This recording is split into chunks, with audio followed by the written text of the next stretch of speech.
This afternoon we are here to receive this report on pending bills. And everyone is eager to see what the outcome will be.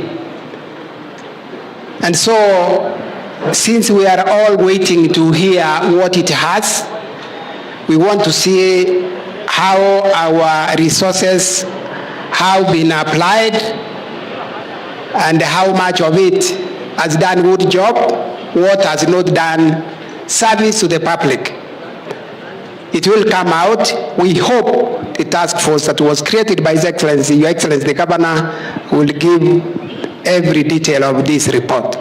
And because of this, allow me to join me in welcoming His Excellency the Governor to make his speech and lead us on the next way forward. Sir, Honorable Excellency. Thank you.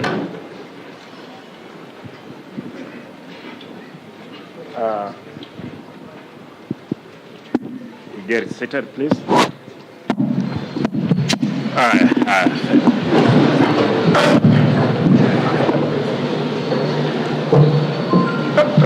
The Deputy Governor, the Speaker of the County Assembly, members of the County Assembly, the Committee on the Pending Bills Verification and Ineligible Pending Bills Resolutions, staff and technical officers from the respective departments.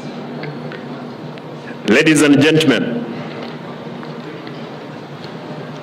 I want to quickly, because of time, and I know we are on live TV on many aspects of things which are coming forth, for the report that we have come to receive today. Allow me to point and explain on how this committee was formed and what informed us to form it. After forming the government, the county government came to reality of a huge pending bills to a tune of 1.6 billion to be paid. The county government resolved to create a task force to look into a pending bill and make recommendation on the eligible bills. The task force was commissioned about 3 months ago when I appointed the Committee on Pending Bills Verification and Ineligible Pending Bills Verification Resolutions through Kenya Gazette Notice number 14024 of 2022. Today we are ready to receive the report on the status of pending bills. The county government of Kisii owes various contractors and suppliers for several years. That adds up to around 10 years. It is important to know that, as I earlier said, this was not a witch hunt exercise, but a deliberate move by my administration to distinguish genuine pending bills from suspected dubious claims before we pay, so that the taxpayer gets value for the money. We are also suspected some dubious double claims on similar projects, while a number of merchants seem to be claiming funds for goods not actually delivered, or service not rendered at all. The issue of a few favored contractors running the show at the expense of others was also significant, while collusion between staff and contractors to fix bills and payment could not be ruled out either. All these factors and other considerations triggered the need for a comprehensive audit of all the pending bills, and we brought in the expertise to help us analyze the situation, which possible recommendation for remedy, and that is why we are here today. The committee appointed was properly constituted of experienced expertise drawn from various professional bodies, The members include, allow me when I read your name, you just stand so that people can see what kind of the people who are constituted in this team. The chairman is the QS Nyakundi, a fellow Chartered Institute of Habilitators, registered quantity surveyor. This is the chairman. Number 2, Engineer Ilali Nyanga, fellow with the Institute of Engineers of Kenya and a consulting engineer. This engineer even invited for parliamentary seat in some constituents in this county. Engineer Dr. Damaris Oyaro, member of Institute of Engineers of Kenya and professional engineer. Engineer Nyanga Damaris Oyaro. CPA James Angawa, member of ISPAC. Counsel George Murara, member of Law Society of Kenya. Mr. Martin Papa, established document analyst and a member of the Fingerprint Forensic and Biometric Science Professional Association of Kenya, is here. CPA Nicodemus Karoli, member of ISPAC. I don't know where is he. Mr. Victor Magara, licensed member of Kenya Institute of Supply Management. That were the commissioners who were carrying out this exercise. Therefore, no doubt, the team we had is a capable team that Port will get will appreciate the work they have put in place. The committee was tasked to scrutinize, analyze, verify all existing stocks of Kisii County pending bills, making appropriate recommendation for payment or otherwise. In carrying out the exercise, the committee held a series of sittings at ATC where every affected contractor, supplier was given an opportunity to appear, defend their claims. For cases regarding projects, the committee visited and inspected the works done. This exercise was necessary to help us evaluate, understand the status of the county pending bills, said to a tune of 1.6 billion Kenya shillings, incurred between 2013, 2014, 2021, 2022 financial years, so that we can plan to pay all eligible pending bills. But we believe what we owe is much less than the quoted figures, and we're going to get it. But then, the delay caused due to the verification exercise is for the common good. For instance, will it be fair to genuine contractors and the genuine public if we pay unscrupulous dealers for supplying the so-called air? Would it be correct? No. As such, after taking over government in August last year, it came to our notice that the purported total sum of pending bills was questionable, and for avoidance of doubt, we labored to establish the eligible of the pending bills. I sincerely bear with the contractors who are indeed our partners and the key stakeholders in development and service delivery for the delay caused in meeting our obligation to pay you. Another anomaly noted was the possibility of inflation of the costs of projects through wicked bills quantities aimed and defrauding public fund. As you are aware, we are being admonished as a county for lagging behind in clearing the said pending bills as per advice by the control of budget to all our counties and national government agencies. And accordingly to the ill-motivated naysayers, this has caused the delay in absorption of development budget. But as you know, it's only 2 weeks ago that our supplementary budget was approved, which means that still we couldn't undertake development as earlier expected. Without the approval budget of 2022-2023 financial year, so shame could have not been done.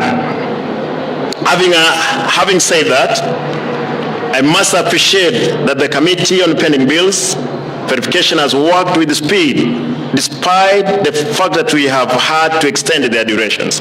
These people, they have been working overnight. They have not slept. They had to relocate from where to see again because of security. But I'm happy that you have done as good when you're going to give us that report. I hope that what is contained in the report will help us address the issue raised and possibly help us separate chaff from the wheat in order to pay all eligible pending bills while taking to task those we find questionable. I promise the contractors whose claims are given a clean bill of health that they will receive what is due to them on a first-in-card, first-out basis.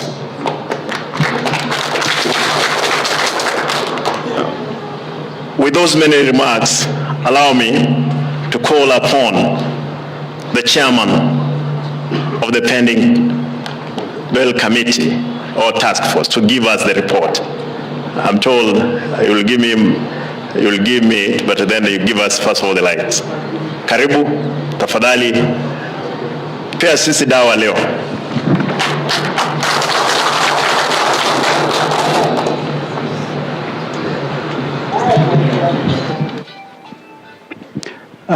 Your Excellency, Governor, Deputy Governor, Honorable Speaker, members of the County Assembly who are here, all protocols observed. Good afternoon. I stand here to represent the committee that was constituted by His Excellency the Governor in November.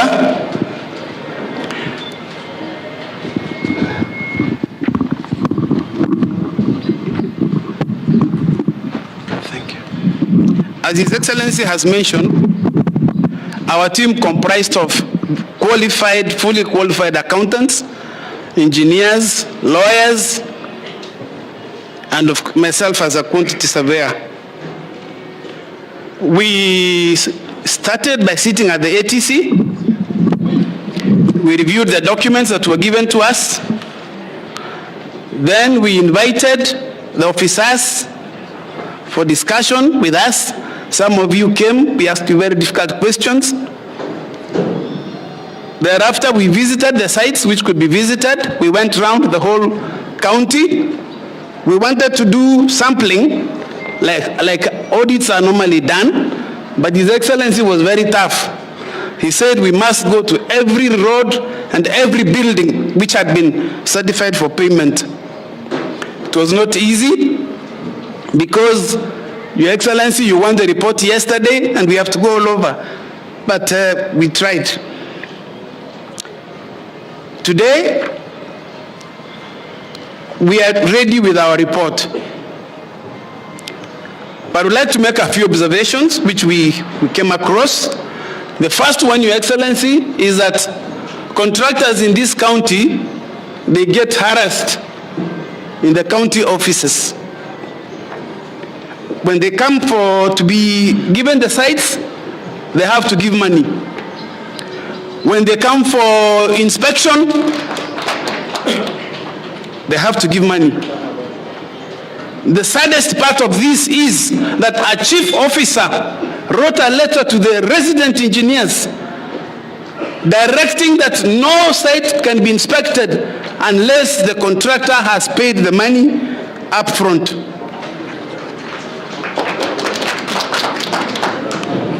Your Excellency, this was very sad for us to note that a chief officer who is an accounting officer can give such a directive in writing. We shall be sharing with you a copy of that letter.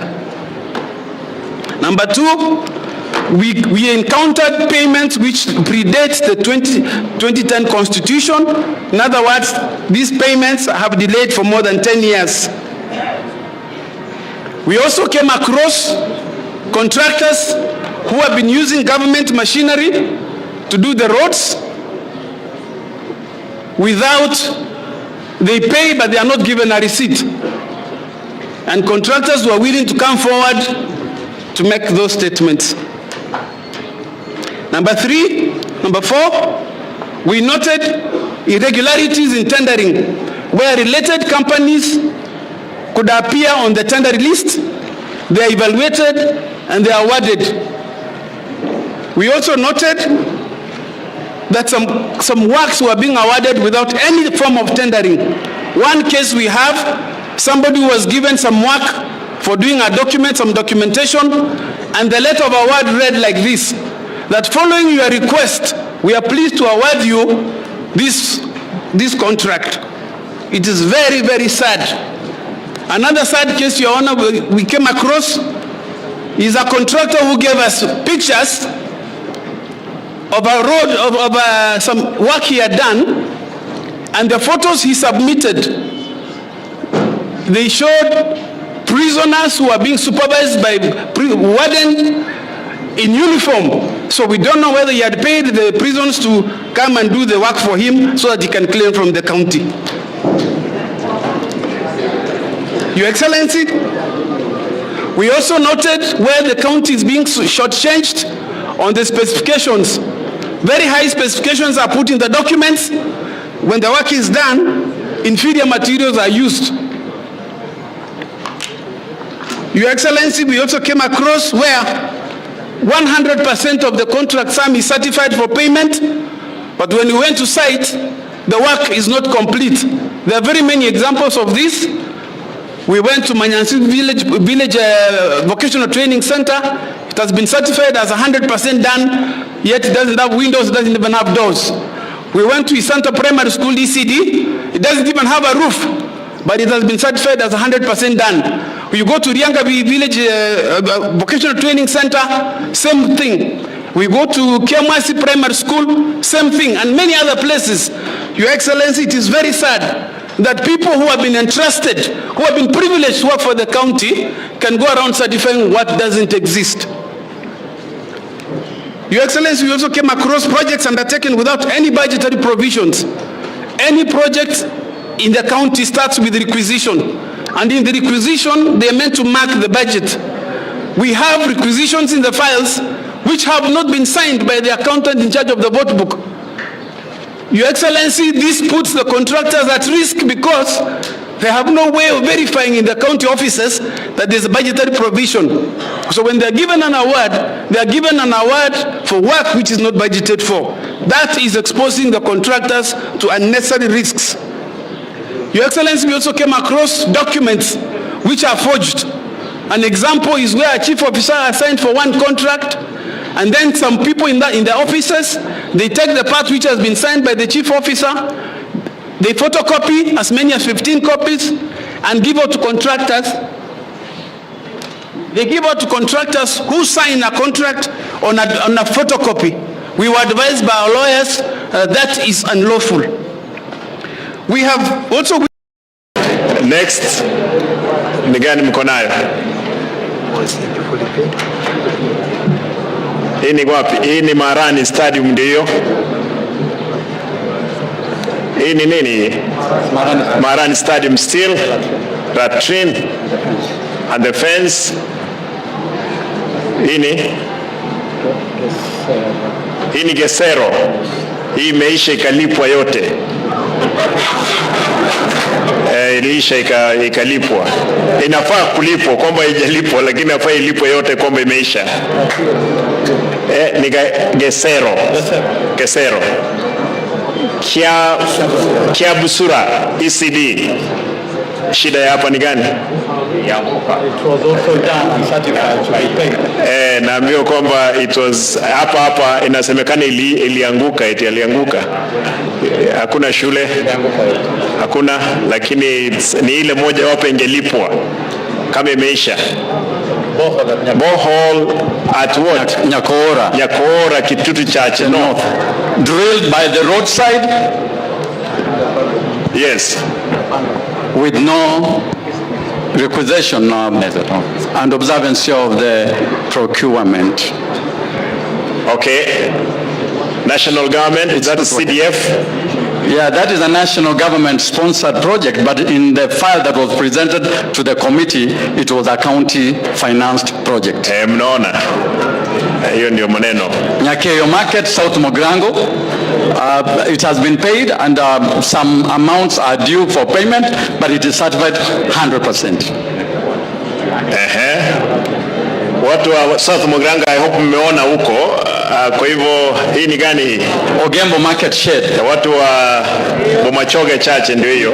Yes, Ogembo Market certified as 100%, but you can see what is on the ground. Na mheshimiwa huko anasema kwamba ali raise point katika bunge kwa assembly na haijaisha. Lakini imekuwa kwamba yote ilipwe. Endelea. Hii ni gani? Nyatuoni Vocational Training Center, a project funded by the Kisii County government, but it is not also complete. Lakini imeandikwa kwamba imeisha. It's complete. And part of it has not been there according to the specification, and the quantities has not been met to the procurement standards. Next.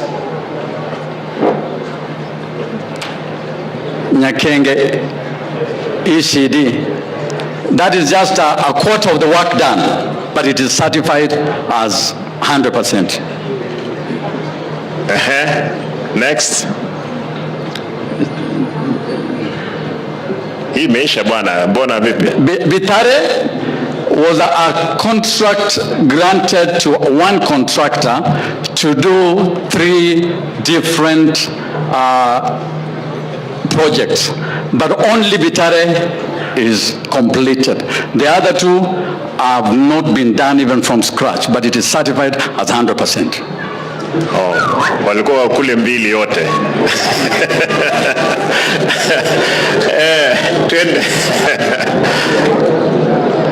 The award project is not also meeting the standards of what is provided for in the project file. Bonchari. In Bonchari, yes? Yes, sir. Nyabinyinyi gravity scheme in Sensi Ward. That is the state of the project. Na shida yake ni gani? The quantities that are provided for are enormous, but you can see the project. It's a water project. The percentage is 100%. It's a water project, 100% supposed to be paid. Hii ya kando ni gani hii? It's the same. It's the same. It's the same gravity. Water goes up and then it comes down. Okay. Yes.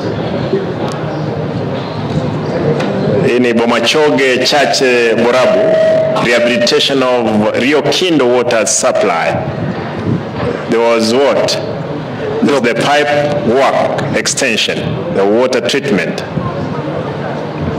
Yes, Your Excellency, sir. There was supposed to be pipe network, and the water kiosks is not complete. All right. They are not metered, and the tank is not complete. Lakini wameandika wamemaliza? Yeah. Maji iko vile tunaiona. Maji iko vile tunaiona.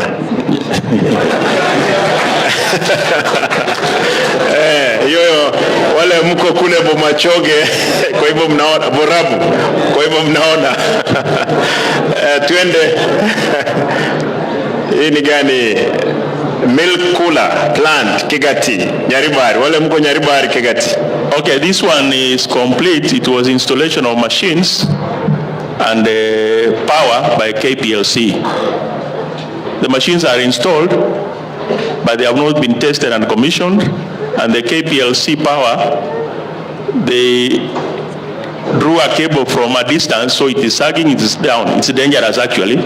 So the facility cannot operate. Hiyo iko kule Nyaribari. Ngine? Ndaweza tupa kidogo ndio wakati tumalizie.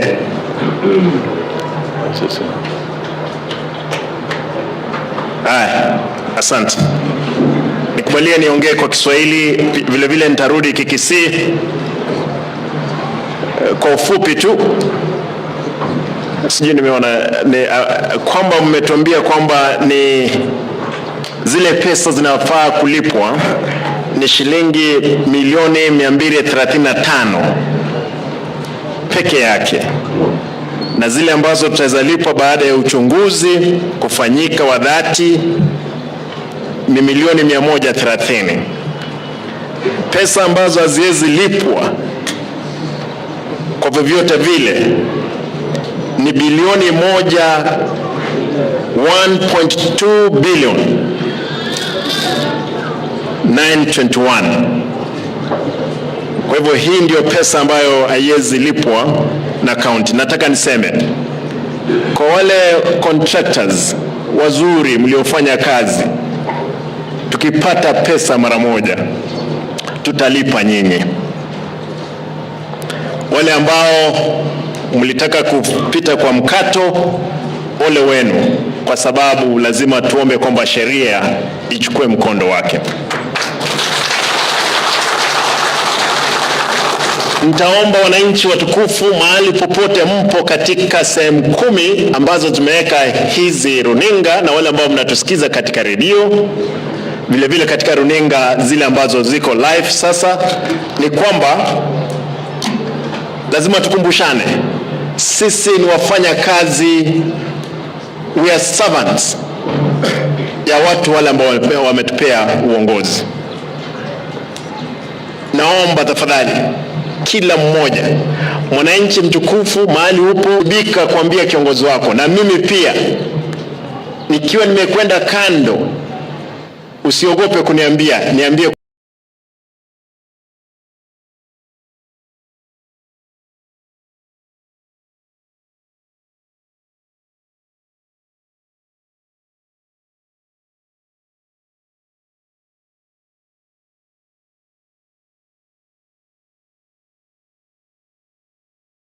Kwamba Simba unaelekea kubaya, lakini nataka niombe maofisa wote, mambo ya msamaha ya Mola, sisi lazima tukupee mbele ya sheria. Bwana Chairman, mambo ya msamaha wache ikuwe mambo ya Mungu peke yake. Sisi kazi yetu tupeleka watu mbele ya sheria, sheria ipambane na wao, kwa sababu hakuna malaika atashuka kutoka mbinguni. Watu wamekufa kwa sababu hawana madawa hospitalini. Kando na haya, hizi ni pesa ambazo zingelipwa, lakini pia nimesema pesa iliyolipwa miaka 5 iliyopita, lazima tujue ni nani alilipa, ni nini ililipwa. Kama watu waliweka pesa mfukoni, tutawaomba tafadhali mtarudisha, au tutawasamea nyinyi, kwa sababu ni uchungu. Kila mtu hapa amempoteza mtu kwa sababu ya hospitali, dawa hakuna.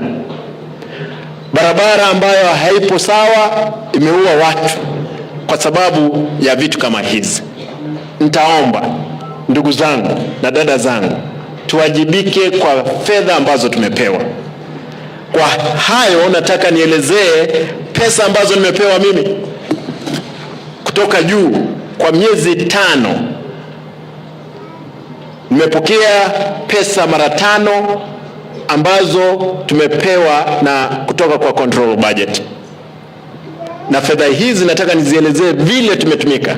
Pia vile vile baadaye control mwenyewe atakuja kuangalia vile tumewajibika kwa pesa zile. Mtanikubalia nisome. Pesa ya kwanza iliyokuja, iliyolipwa ama tuliopewa tarehe 16 mwezi wa 9 mwaka wa 2022 ilikuwa ni pesa ya Julai, ilikuwa ni milioni 756. Pesa hiyo tena hiyo tukapata pesa Agosti tarehe 28 milioni 711 na maelfu kadhaa mbele. Oktoba tukapata pesa milioni 750. Septemba tukapata 756 milioni.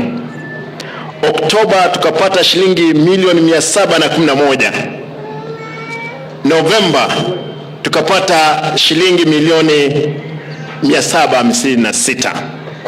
Pesa hizi hivi ndivyo tulivyozitumia. Pesa ambazo tulipata mwezi wa 9 tukalipa mshahara wa mwezi wa 6, wa 7 na wa 8 ile kitu tunaita gross salary and net for August, ambayo yote ilileta pesa shilingi milioni 600,951.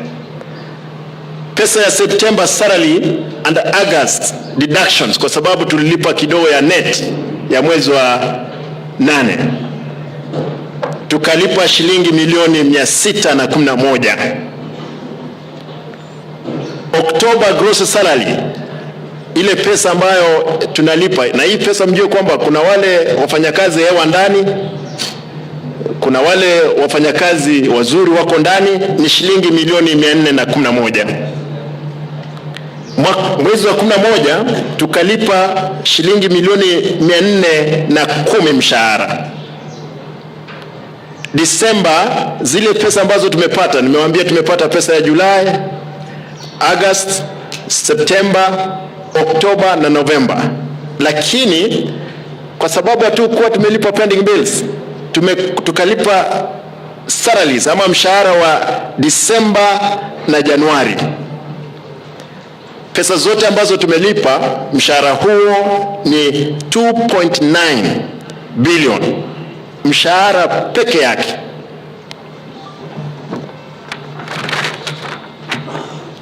Na nataka nielezee hapa kwamba kuna fedha ambazo tumepata kutoka mashirika ambayo yanatusaidia, grants. NARJIP grant tumepata milioni 130. Kuna project inaitwa ASDSP grant tumepata milioni 10. Kuna grant inaitwa EU Ideas milioni 12. Yote ukijumuisha unapata ni milioni 154. Nataka nielezee kwamba pesa ambazo lipa NHIF, wafanyakazi wangu wote wako na kitu kinaitwa NHIF comprehensive cover. Nimelipa milioni 183 na maelfu karibu 800. Recurrent pending bills, state staff claims and motor vehicle repairs milioni 24. Cleaning groups ambazo ni pending bills, municipality na sub counties milioni 34. Operations ya serikali milioni 54. KEMSA, pesa ambayo tumelipa kwa madawa moja kwa moja milioni 93. Ukiongeza pesa hiyo yote unapata kwamba ni milioni 388. County Assembly funding, sisi tukipata pesa hii pia tunawapea ndugu zetu na dada zetu ambao wanatengeneza sheria katika County Assembly, na hizi pesa ndio zimekwenda. Katika mshahara tumewapea shilingi milioni 238. Graduate ya watu wa Assembly tumepeana milioni 11. Recurrent pending bills milioni 3. Assembly operations and maintenance milioni 156. Assembly development milioni 22. Assembly car and mortgage milioni 50. Pesa ambazo tumepeana kwa County Assembly ni milioni 482. Pesa iliyobaki katika CRF account, pesa ambayo tuko nayo saizi ni milioni 71. Tunangojea kama mtalipa wananchi watukufu ushuru, serikali kuu i-release pesa ya Disemba, Januari, Februari, na wale ambao contractors, ndugu zangu ambao mjailipwa, tutawalipa raundi hii. Kwa hivyo kwa ufupi nikubalie niseme haya kwa lugha ya Kisii. Najua kwamba hasa wale ambao runinga za kitaifa mtaniwia radhi kwamba nitaongea sasa kwa lugha ya Kisii, kwa sababu wananchi wanatuangalia kutoka pembe zote za kaunti yetu. Abantu baminto bali mwenzi mototegerete, bali mwenzi motoligeretie.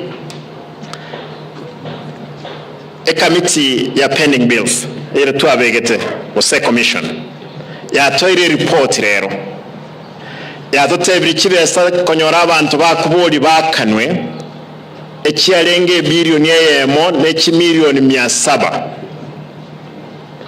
lakini report ya tebiri kibesa towakana abantu babwende wakano bakoltegas batakoltegas yembeo ne milioni 230, kibesa chinde milioni 130 n'abakoli gose contractor kiritaro sityama sakarabo buya, lakini gasi yakolekanete naende batebire kichunguzwe kimanye gwakano, lakini kibesa kitakano